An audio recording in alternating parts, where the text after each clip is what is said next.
Hello, BIPS faculty and fellow classmates. My name is Hallie Peaster, and today I will be presenting on my capstone project, which is protecting the elderly from cybersecurity threats. So, like I said, my name is Hallie, and I am a senior here in the BIPS program, and I am also an entrepreneur. And with that comes a love for problem solving. And so that's why I'm really excited to share to you today about my project, which is all about that. To get into what problem I decided to work through for my capstone project, I decided to address this challenge specifically. How can we protect our nation's elderly people in an increasingly hostile cyberspace? So tell me if this sounds familiar to you. You turn on the news and you hear a story about an older person in your community who has been victimized online. Maybe they received a phone call from someone impersonating their bank or a member of their family. And this person or robot potentially asks them for a lot of money, sometimes thousands of dollars, and they think that they're helping this person, and they send it not realizing that they have been scammed. This is a very common story that we hear about today. And one of the reasons I chose this as my project is because I also have had experience firsthand with how it feels to be under threat from a cybersecurity criminal in a similar manner. And what many don't realize today is that the internet is fraught with dangers just like this.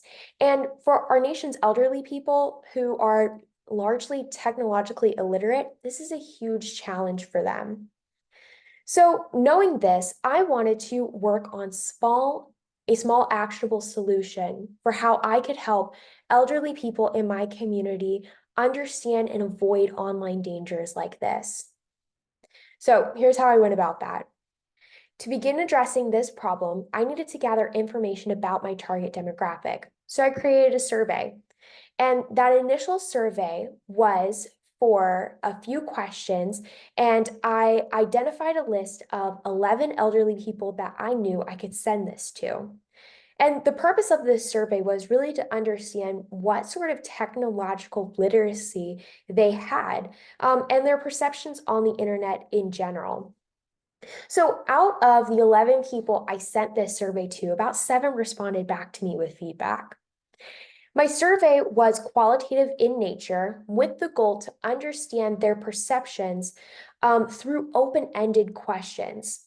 And as I started to look through the responses that I received, the general consensus seemed to be pretty lax.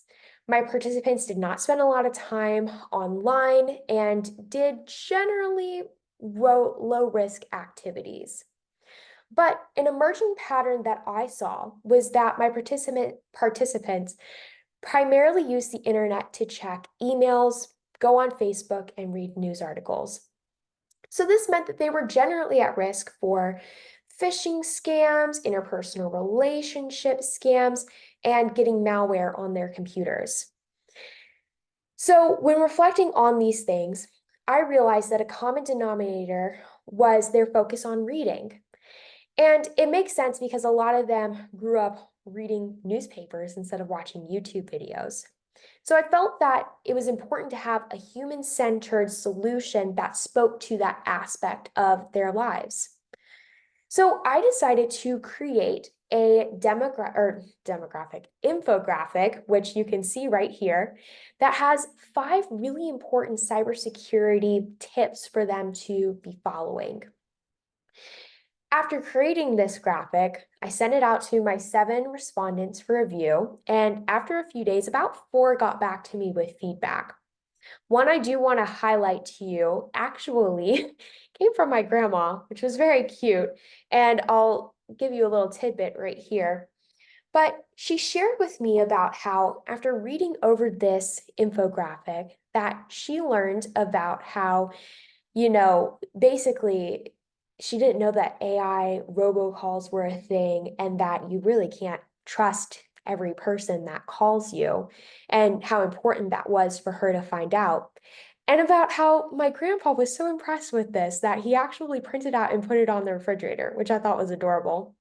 But little things like this really show me that this project has the ability to scale in the future, maybe printing out a lot more infographics and mailing it to a lot more elderly people to read over. And I think the outlook on this challenge is really bright. I'm really excited to see where this maybe goes in the future. But I'm happy today with this small implementation. And I thank you for taking time to look it over with me and let me share it with you.